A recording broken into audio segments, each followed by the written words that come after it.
hablamos de las complicaciones de las fracturas, las podemos clasificar en complicaciones tempranas, mediatas, tardías, etcétera. Vamos a hacer un enfoque bastante práctico de esto. ¿Ok? Por un lado están las lesiones neurovasculares y la necrosis avascular. Ambas complicaciones, las lesiones neurovasculares y la necrosis vascular, tienen que ver sobre todo con el daño propio de la fractura por el movimiento del hueso. Es decir, miren esta imagen. Esta es una fractura aparentemente de una parte distal del húmero. Este es el húmero, el radio con el cúbito, el cóndilo radial, la tróclea. Es una fractura supracondilia, ¿no?, del húmero, que puede lesionar nervio. ¿Qué nervio sería este que está pasando por el costado del hueso radio? El nervio radial. ¿Vean? Entonces se fractura y puede lesionar nervio radial. Pero la misma fractura, si se desvía hacia el otro lado, ya no hacia el lado radial, sino hacia el lado interno, cubital, miren lo que puede lesionar. No es el nervio cubital, es el nervio mediano, con su arteria braquial. Entonces, la misma fractura puede generar distintos tipos de lesión según sea la dirección que toma esta desviación del huesito, la angulación que tenga. Y en general, todas las fracturas, o la gran mayoría, puede generar algún tipo de daño neurológico o vascular o arterial. Y ese dato es el que con más frecuencia les van a preguntar. Yo diría que este es el tema más importante, más común, pero no porque tengan que entender que es una lesión neurovascular, sino porque al final, luego que terminen el curso, van a tener que poder llenar algo así. Cada una de las lesiones tiene algún tipo de compromiso vascular, venoso, arterial o nervioso, alguna parte del van. Estos son solo algunos. Y este debe ser el resultado final de su revisión de traumatología. Vamos a poner algunos ejemplos. Si bien no hemos hecho todavía cada una de las lesiones, cuando se fractura la clavícula, ¿qué es lo común? Lesión del plexo braquial. También pueden lesionarse los vasos subclavios, ¿eh? Lesión del plexo braquial. La luxación de hombro, eso sí lo hemos visto en las generalidades, que lesiona el nervio axilar o nervio circunflejo. La fractura de la diáfisis del húmero, ¿qué lesiona? ¿Qué pasa por ahí? Nervio radial. También lo hemos visto en la guía de estudio como ejemplo. La fractura distal del húmero, que es lo que estamos viendo justo acá, puede lesionar nervio radial o nervio mediano dependiendo de la dirección. Voy a poner acá nervio mediano para variar un poco. Nervio radial cualquiera. La fractura de la epitróclea, que está encima de la tróclea. La epitróclea tiene un canal y el canal de la epitróclea es pasaje para el nervio cubital. Al final es anatomía, si se dan cuenta. La fractura de coles, se fractura acá el radio. ¿Qué nervio pasa por ahí? El mediano.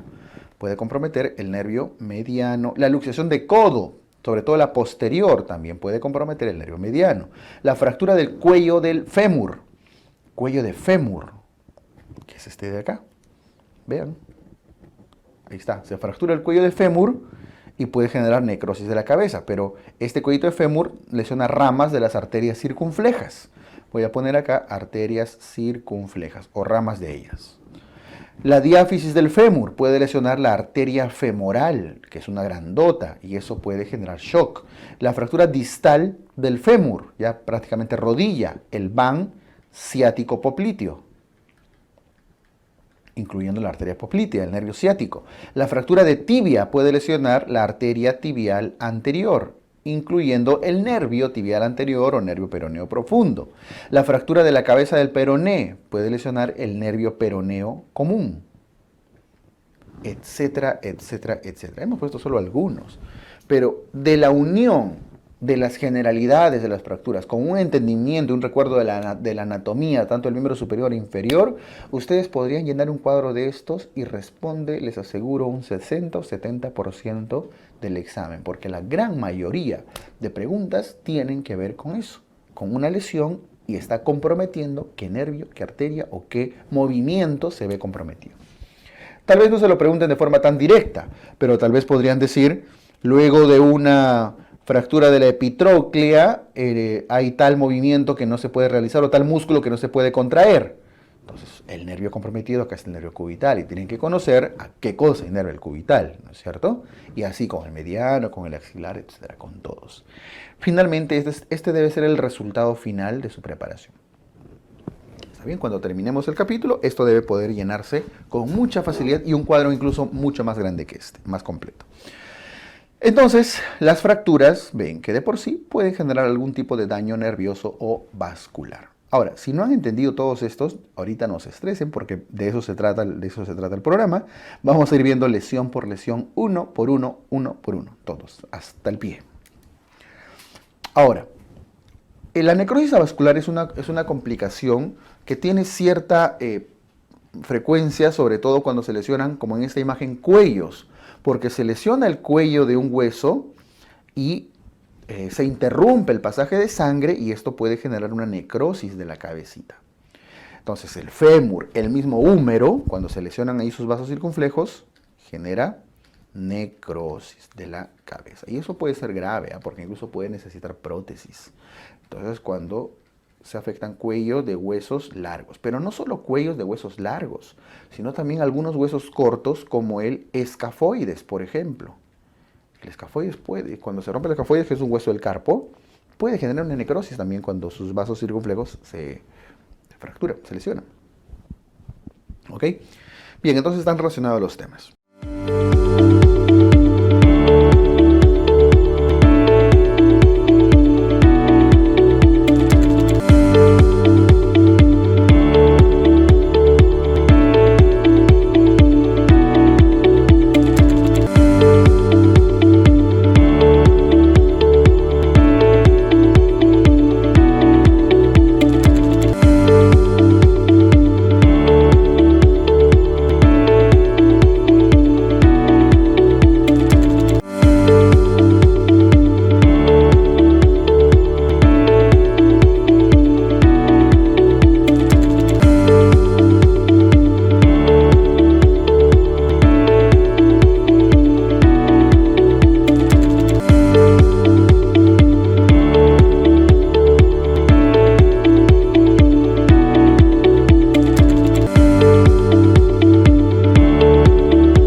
Otra complicación relativamente frecuente es la embolia grasa o embolia adiposa, que es un proceso, una respuesta inflamatoria sistémica por la lesión de médula ósea.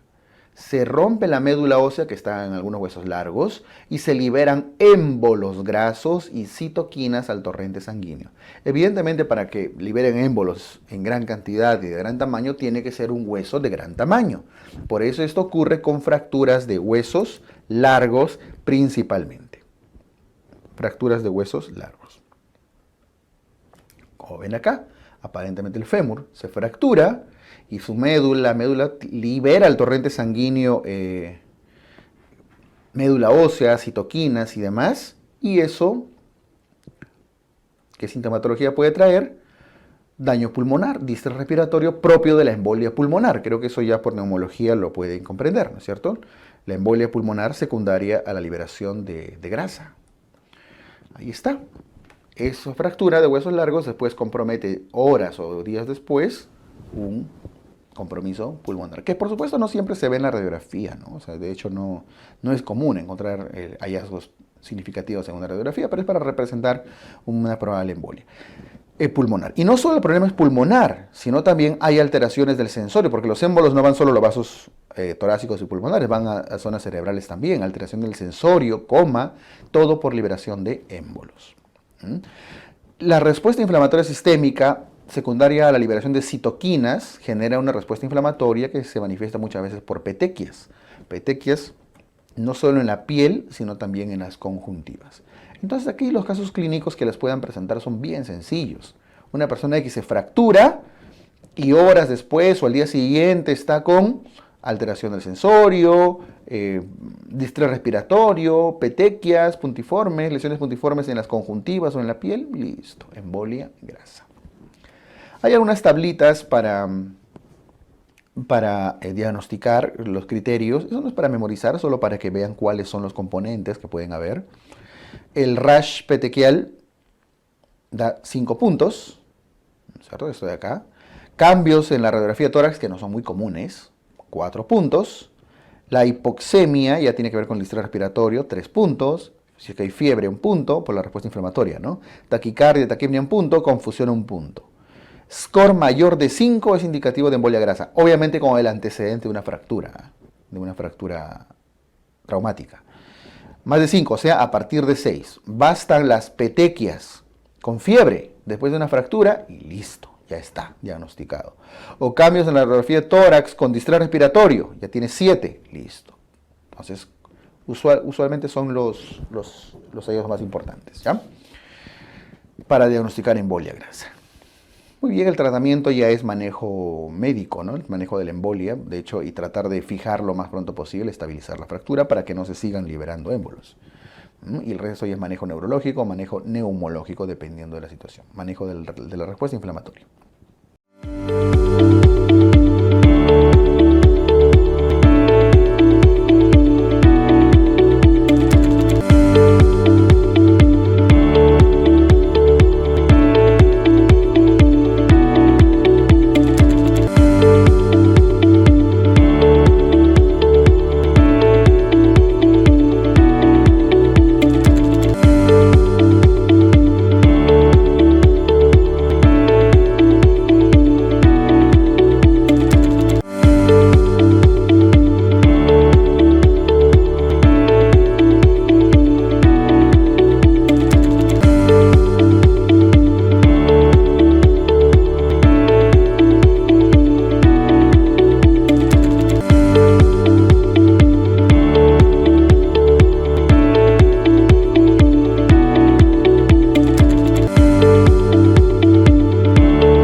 La algodistrofia de Sudeck, llamada también, tiene varios sinónimos, le pueden llamar algodistrofia refleja,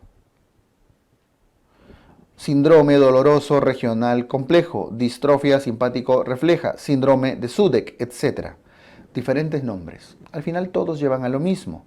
que sucede es un dolor, es un tipo de dolor neuropático asociado a deformación. Lo que pasa, miren, lo que describe mejor el nombre acá es esto: algo de algia, de dolor, y distrofia, de deformación. O sea, los componentes son dolor y deformación. No es que sea la clínica característica como una triada o algo, no. Lo que sucede es que cuando hay una fractura, por ejemplo acá de coles, del antebrazo, o puede ser en la pierna también, hay daño neurovascular. ¿Sí? Hay daño, hay lesión neurovascular. Y los nervios que se dañan tienen un componente no solo somático, sensitivo, sino también un componente simpático. ¿Okay? Entonces, las fibras simpáticas que llevan los nervios,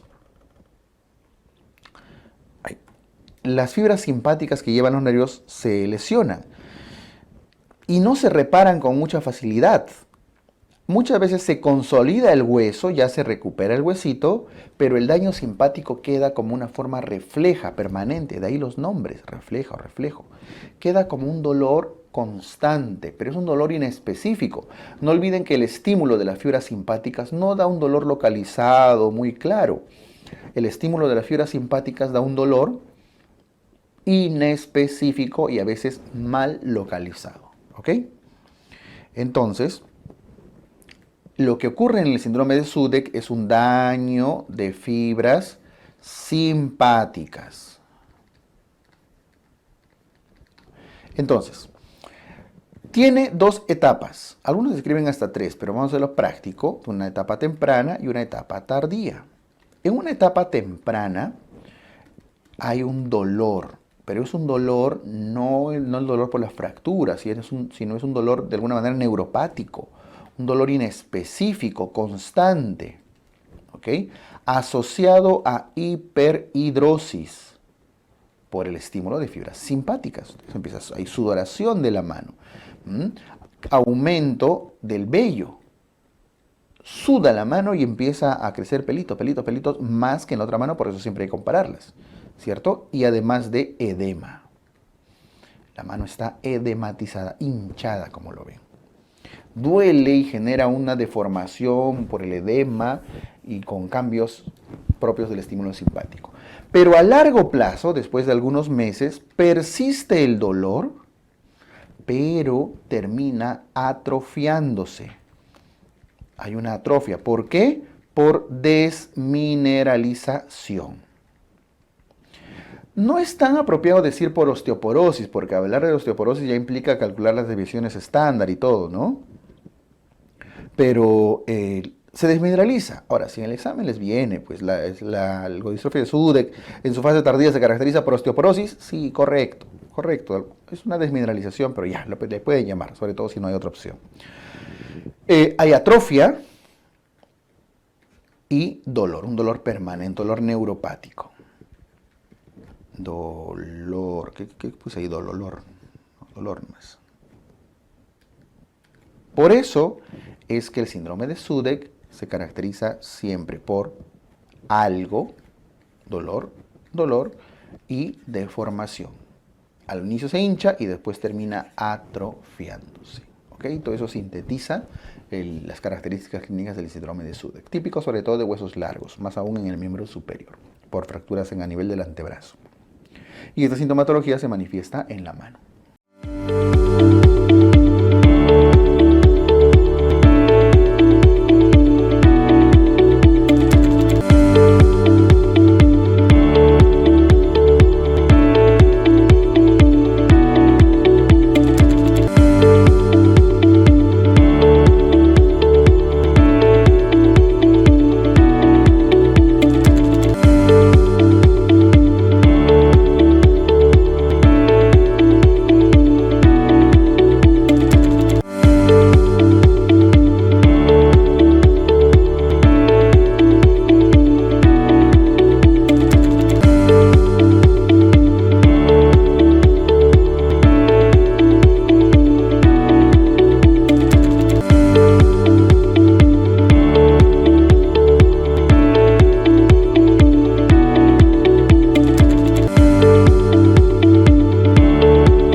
La pseudoartrosis. La pseudoartrosis es un retardo en la consolidación. Su propio nombre lo dice. Pseudo es pseudo, falso, artrosis, articulación. Es la formación de una falsa articulación. Pseudoartrosis. Está claro, ¿no? ¿Por qué? Porque hay un retraso en la formación del callo.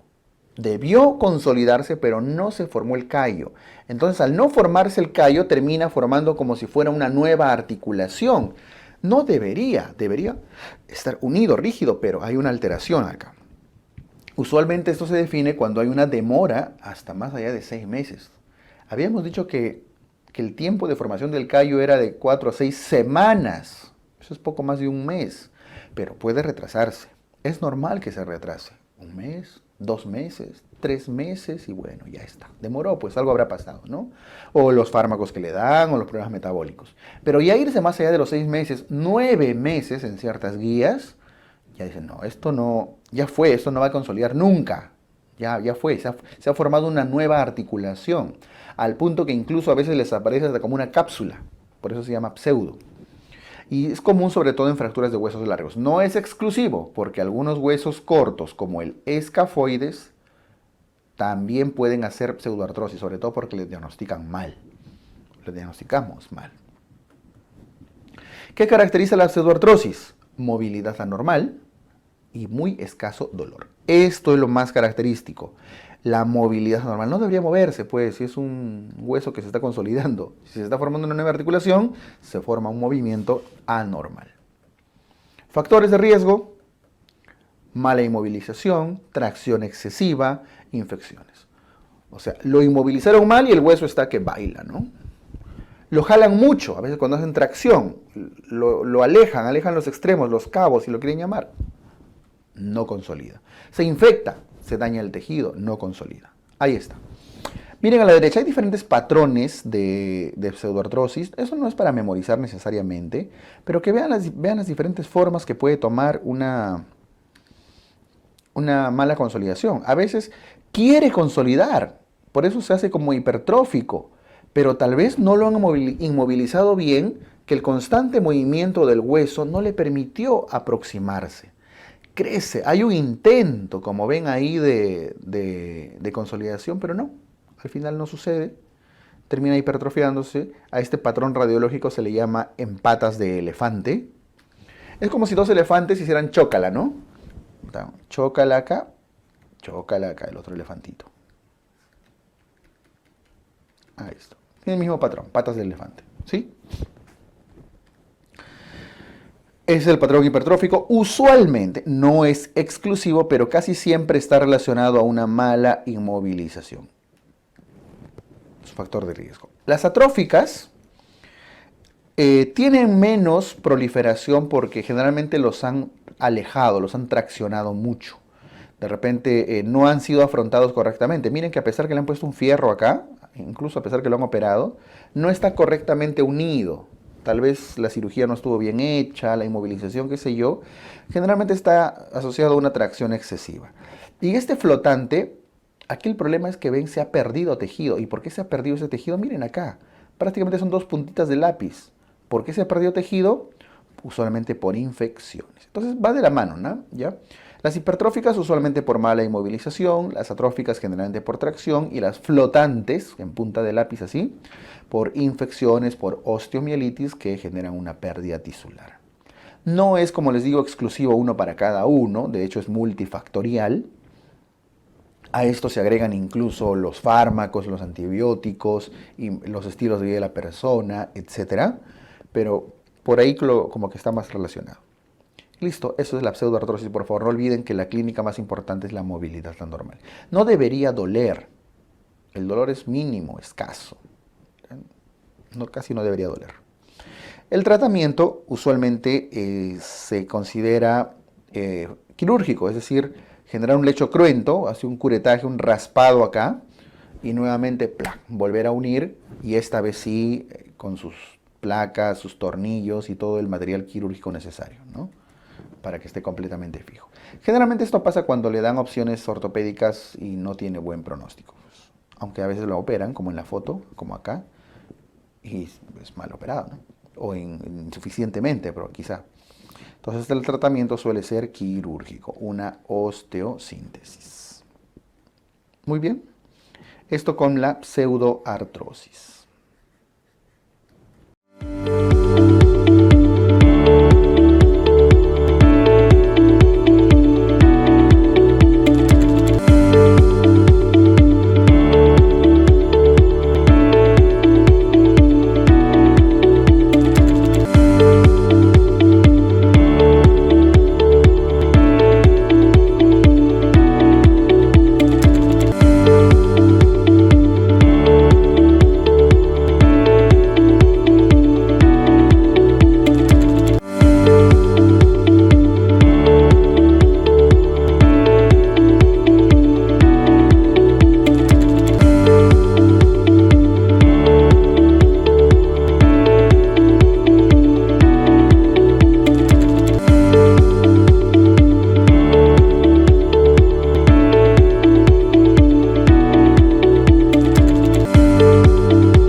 Síndrome compartimental. Esta es de todas las complicaciones la más común. Todos los años suele venir una de síndrome compartimental, casi siempre. El síndrome compartimental es la elevación de la presión intratisular. Pueden llamarlo intrafacial, intraaponeurótica, intracompartimental, lo que quieran. Aquí falta intraaponeurótica. Es el aumento de la presión dentro de los compartimentos. ¿Y cuáles son los compartimentos más afectados? La pierna y el antebrazo. Pierna en el miembro inferior, antebrazo en el miembro superior. Este es un corte transversal de la pierna. Este es el peroné. No sé si se ve la P que he puesto. Esta es la tibia. Sí, ¿no? Tibia y peroné. De amarillito está ahí, patito. Tibia y peroné. Recuerden que hay 4 compartimentos. Esto es anatomía. El compartimento anterior, que tiene a los músculos tibiales anteriores, los extensores de los dedos, extensor común de los dedos y extensor propio del pulgar, etc. Tiene a la vena tibial anterior, arteria tibial anterior, nervio peroneo profundo. Este es el compartimento, uno de los más importantes. Está el compartimento lateral, el verde, que tiene al peroneo lateral largo, peroneo lateral corto, etc. Tienen a los compartimentos posteriores, posterior profundo y posterior superficial. El superficial que tiene al gastrocnemio y a los solios, al solio y los gastrocnemios, perdón. ¿Sí? Y el profundo, el compartimento posterior profundo, el flecotiflé. ¿Cuál era? Flexor común de los dedos, tibial posterior y flexor propio del pulgar, además del plantar delgado también, ¿no? Por ahí está. Ahí entre vasos sanguíneos y demás. Todos se pueden lesionar, pero el más comúnmente lesionado o que más síndrome compartimental hace es el compartimento anterior, dado su estrecha relación con la tibia, usualmente por lesiones de tibia. Además que es un compartimento relativamente pequeño en comparación con los posteriores. Entonces tiene más posibilidad de hacer síndrome compartimental mucho más rápido. El lateral también puede, sobre todo asociado a lesiones del peroné, como ven. Ojo que no siempre está asociado a una fractura. Puede ser un golpe, una patada, Y esa patada, sin que se rompa el hueso, les puede generar un síndrome compartimental. Lo que desencadena no es en sí la fractura, sino el edema de las partes blandas, el edema muscular. ¿Ya? Por eso cuando vemos fisiopatología es la lesión de partes blandas y edema. A veces, y de hecho con más frecuencia, asociado a fractura, pero no siempre así. Lesión de partes blandas y edema. La clínica es aquí lo más importante y lo más preguntado. Esta secuencia que se está dibujando es a la vez una triada y a la vez una secuencia clínica. Lo más precoz, el hallazgo más precoz en la clínica del síndrome compartimental es el dolor, pero es un dolor severo, desproporcionado. De por sí una fractura ya duele, pero cuando va a ser síndrome compartimental duele un montón. Después viene la cianosis y después la disminución del pulso. Y esto tiene una explicación fisiopatológica que lo voy a dibujar acá, en el espacio que me queda, solo para explicar, ¿eh? Miren, esta es una pierna.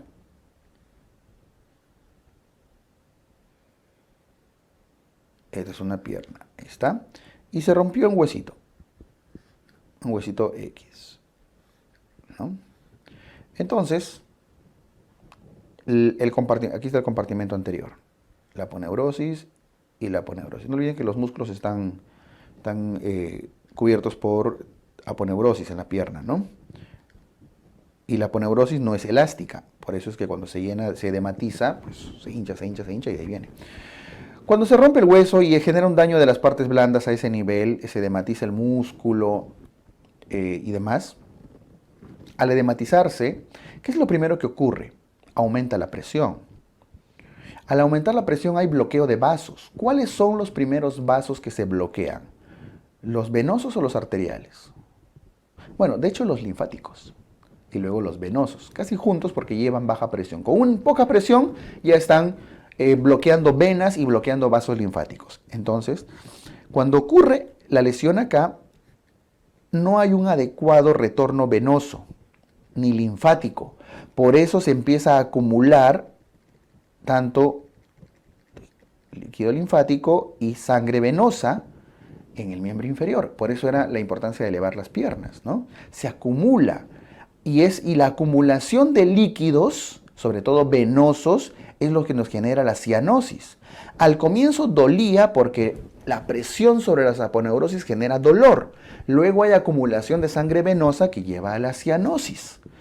Y eso se hace un círculo vicioso porque aumenta más el edema. Y cuando ya aumenta la presión un montón, ya genera un bloqueo no solo al drenaje venoso, sino a la irrigación. Ya es tanta la presión que no le permite llegar sangre. Y cuando ya no llega sangre, el pulso disminuye, el pulso pedio. Y eso puede llevar a la isquemia del pie en este caso y a la posible amputación. Ese es el gran riesgo de la historia natural, la evolución de un síndrome compartimental. Entonces, cuando ponemos dolor, cianosis y disminución del pulso, no solo es una triada clínica, que casi todos los casos clínicos le ponen, sino en la secuencia en la que aparece. La disminución del pulso ya es un hallazgo tardío, porque significa que ya hay bloqueo arterial. Deberíamos diagnosticar cuando todavía está en dolor o en cianosis, pero ya la disminución del pulso ya es de riesgo porque el pie o la mano, si es que el síndrome compartimental es en el miembro superior, pueden terminar haciendo una necrosis. Bien, listo. Entonces, por favor, eso resalten, pongan escarcha.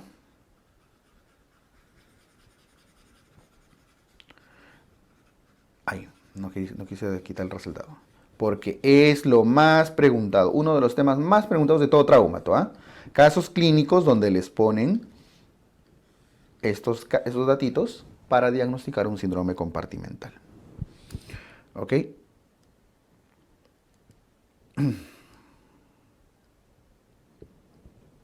Muy bien. Seguimos.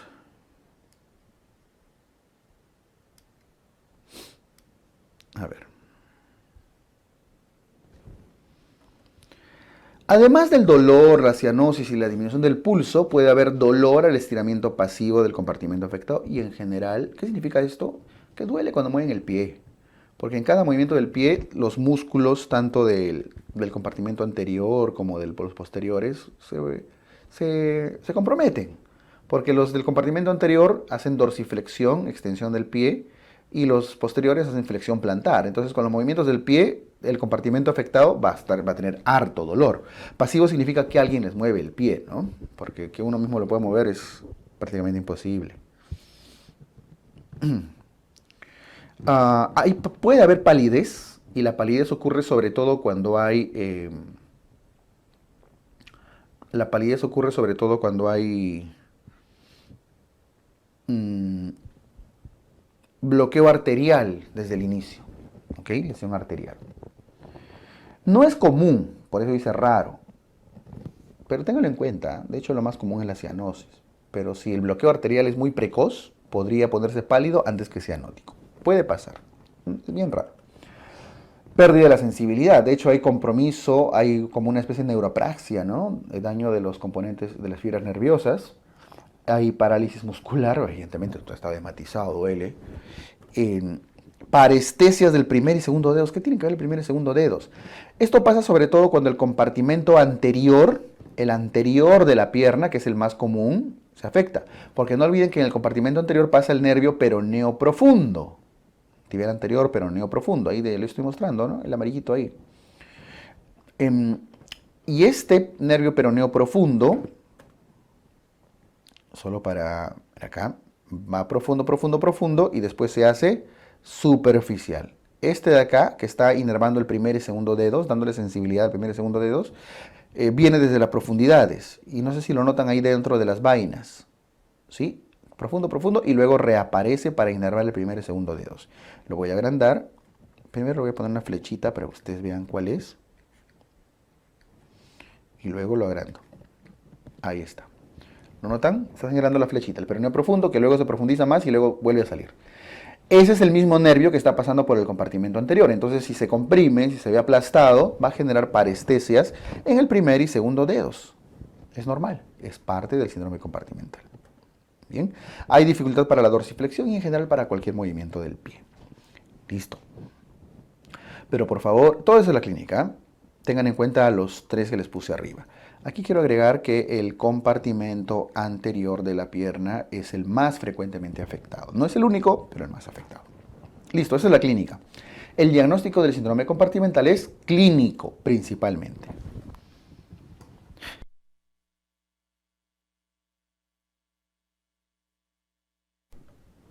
Ahora, para diagnosticar más allá de la clínica, usamos ayuda diagnóstica. Y con esto, y está incluso hasta con mayúsculas, porque con esto tienen que tener claro que los métodos de exámenes auxiliares y demás son de ayuda, no diagnostican síndrome compartimental. El diagnóstico es clínico. Estos solo ayudan, orientan, pero no definen diagnóstico ni tratamiento a diferencia de otras patologías. La oximetría de pulso se usa, sirve, pero no es muy sensible. ¿Por qué? Porque la oximetría de pulso se altera, disminuyen los latidos y disminuye la saturación y todo, cuando ya no hay buen pulso. Y eso es tardío. Entonces no les diagnostica al inicio, porque la oximetría de pulso está diagnosticando sus etapas finales recién. Por eso es de baja sensibilidad. Probablemente de alta especificidad, pero de muy baja sensibilidad y no sirve para hacer screening y hace diagnósticos bastante tardíos. Lo ideal es medir la presión intratisular. Si el problema, la razón fisiopatológica es aumento de la presión, entonces acá la ayuda diagnóstica debe ser medir la presión. Con el equipo de Stryker, que es este equipito de acá. Algunos llaman método de Stryker. En realidad Stryker es la marca nada más. No sé si alcanzan a ver ahí, dice Stryker. Es la marca. Pudo haber sido Lidman, ¿no? Pudo haber sido Siemens, Philips, cualquier otra marca de equipos médicos. Que los hay, pero bueno, Stryker fue de los que diseñaron, patentaron primero este equipo, ¿no?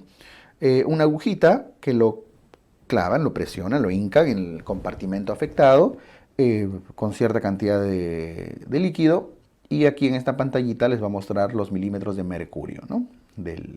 Que tiene la presión intracompartimental. Es como cuando miden la temperatura de la carne, ¿no? En la parrilla, claro. en el aparatito les sale. ¿Cómo se interpreta? La presión tisular normal es de 0 a 8 milímetros de mercurio, lo normal, ¿no? De hecho, 0 en las primeras horas del día cuando se levantan, y luego ya a medida que están ahí parados de guardia trabajando, se les va hinchando las patitas, progresivamente va subiendo, pero está dentro de ese rango usualmente. Ya entre 25 y 30 ya empieza a disminuir flujo vascular, por eso es que ya se empiezan a edematizar los miembros inferiores, ¿no? Sobre todo para quienes están parados mucho tiempo, hay sobrepeso, factores de riesgo y demás, un mal flujo vascular, ya empieza a haber alteraciones. Pero con más de 30, mayor o igual a 30, pueden ponerle, mayor o igual a 30, ya hay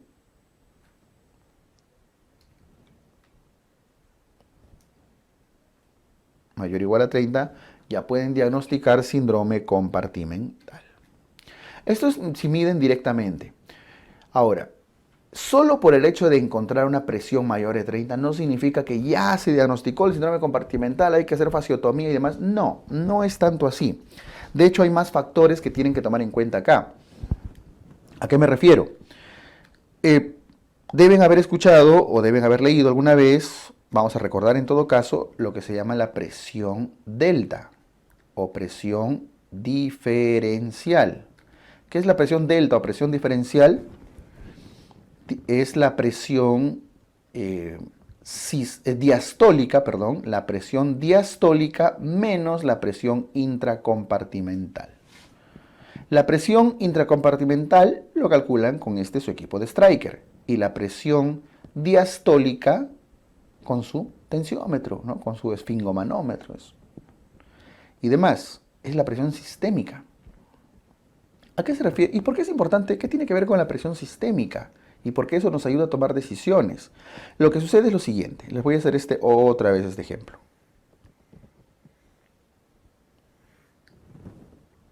¿Ya? La idea del síndrome compartimental... Es un pie, ¿eh? Aquí está la uña. ¿Para qué? Es un pie de un itín, de un extraterrestre, parece. La idea es que el pie, en el caso de un síndrome compartimental del miembro inferior, esté siempre perfundido, que le llegue sangre, que no haga isquemia. Porque en el momento que hay isquemia vamos a tener que cortar y amputar, ¿no es cierto? Entonces, mientras le llegue sangre, haya perfusión, estamos bien. Que haya perfusión y haya buen retorno venoso, por supuesto. Entonces, cuando hay una presión de bloqueo acá, la presión de bloqueo viene a ser la presión intracompartimental. Es la presión en el compartimento que evita que llegue la sangre. Y luego la sangre viene con una presión sistólica y una presión diastólica. ¿No es cierto? Listo. Voy a empezar con el... No, antes que eso. Nosotros necesitamos mantener una gradiente adecuada. O sea, esta presión menos esta presión de bloqueo tiene que ser lo suficientemente alto como para lograr pasar bien, llegar hasta la pierna, al pie y perfundirlo. Porque si esta gradiente, la resta de esto menos esto es muy bajito, no va a llegar suficiente presión para perfundir el miembro inferior y va a hacer isquemia. Peor, si es que la presión de bloqueo es mayor, que serían extremos, mayor que la presión sistémica, no pasa nada de sangre y eso ya es una catástrofe. ¿Cierto? Entonces, esta diferencia, por eso se llama presión diferencial, presión delta, esa gradiente de presiones, tiene que tener un valor mínimo para poder perfundir. ¿Y cuál es ese valor mínimo? 30. Se diagnostica entonces síndrome compartimental cuando la presión delta, que es diastólica menos presión intracompartimental, es menor a 30 milímetros de mercurio. No confundan. Si solo miden la presión con su agujita, se diagnostica cuando tiene más de 30 de presión. Pero si lo van a comparar con la presión sistémica, esa diferencia tiene que ser al revés, menor de 30. Lo del 30 es una coincidencia, ¿eh? Lo que tienen que entender es el concepto. Si es menor a 30, esa gradiente no es suficiente como para generar una buena perfusión. Pudo haber sido 20, 40, pues con 30, ¿no? Significa que es poca diferencia. Esto va a hacer que hagan fasciotomías innecesarias o que no se les pase síndromes compartimentales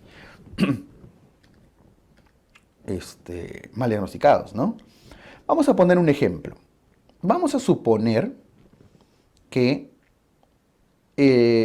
ustedes, al clavar la agujita, ustedes tienen una presión acá de 40, de presión intracompartimental. Uy, 40. Preparen sala de operaciones.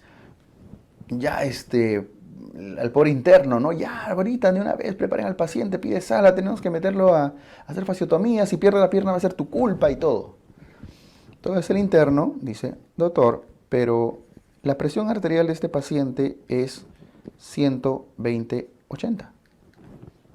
¿Y eso qué tiene que ver? Que si yo resto 80, que es la presión, el momento más bajo de presión sistémica, ¿no? Por eso se usa la diastólica. 80, le resto 40, ¿cuál es la presión delta? 40. ¿Eso es síndrome compartimental? ¿Necesita fasciotomía? Probablemente no, porque tiene que ser menos de 30. 40 es una gradiente bastante alta como para perfundir el pie. El tema está cuando sea menos de 30. Entonces ustedes van a decir, no, la presión diastólica está bastante buena y a esa presión de 40 todavía mantiene una buena perfusión. No significa, perdón, que no sea síndrome compartimental o que no necesite tratamiento. Lo va a necesitar probablemente, pero no amerita más estudios, más evolución y un manejo un poco más expectante. Por eso evita fasciotomías innecesarias, que por ahí que se muere por la anestesia y ¡pum!, peor, ¿no? No olviden además que la anestesia termina bajando la presión y en el momento de la cirugía va a estar baja a 160. 60 menos 40, 20, listo. Por la cirugía le terminan generando más, por la anestesia le terminan generando una isquemia del pie. Entonces, es un juego de presiones acá. Vamos a poner otra situación. La otra situación acá, el otro extremo, ¿no? Tiene una presión de 25. ¿Ok? ¿Listo? Ustedes dicen 25, bueno, no ha llegado a 30, no está haciendo síndrome compartimental. Que lo vea la siguiente guardia, ¿no? Reevaluación en 12 horas. Tranquilos. No, pero doctor, está brillante la piel, parece que va a reventar. No, pero las medidas tiene 25, no pasa nada. Y, doctor, pero nuestro paciente está con presión de 90/50. Porque no olviden que puede ser un politraumatizado, ¿no es cierto? Está en shock. ¿Y ahí eso qué tiene que ver? Que el 50 menos 25, ¿cuánto sale? 25, menos de 30, ¿cierto? Entonces no es suficiente para hacer perfusión del pie y eso va a ser isquemia.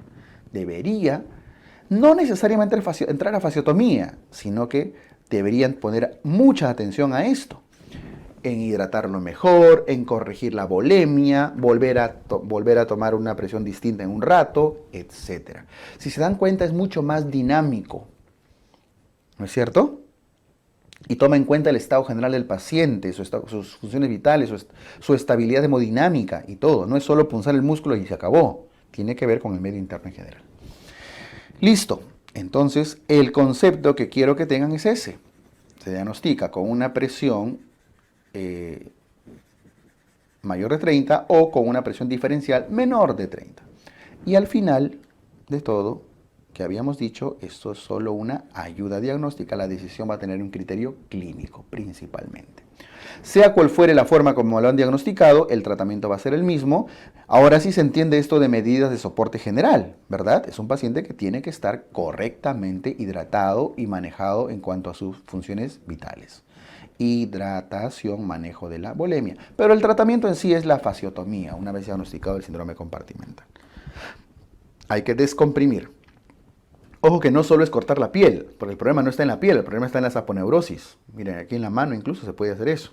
Se cortan las fibras saponeuróticas para que el músculo se descomprima, ¿no es cierto? Y se libere la presión. Usualmente se hace a ambos lados.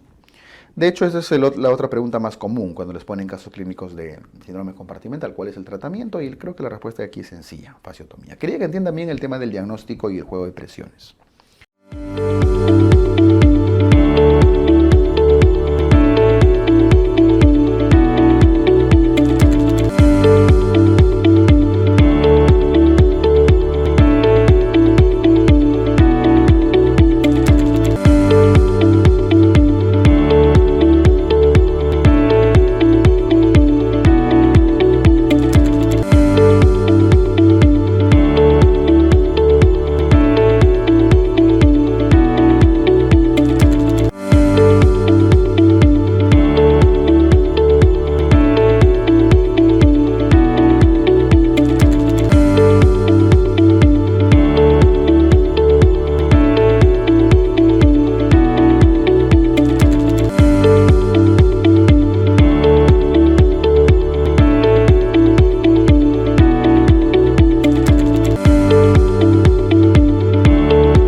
La osteomielitis, su propio nombre lo dice, es un proceso inflamatorio, ¿cierto?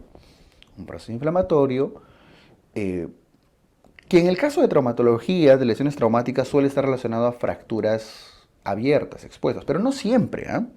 No siempre. Existen osteomielitis traumáticas y existen osteomielitis no traumáticas. Afortunadamente, digo afortunadamente por un tema de recordar y con facilidad, en ambos casos el germen más frecuente es el Staphylococcus aureus, ¿sí?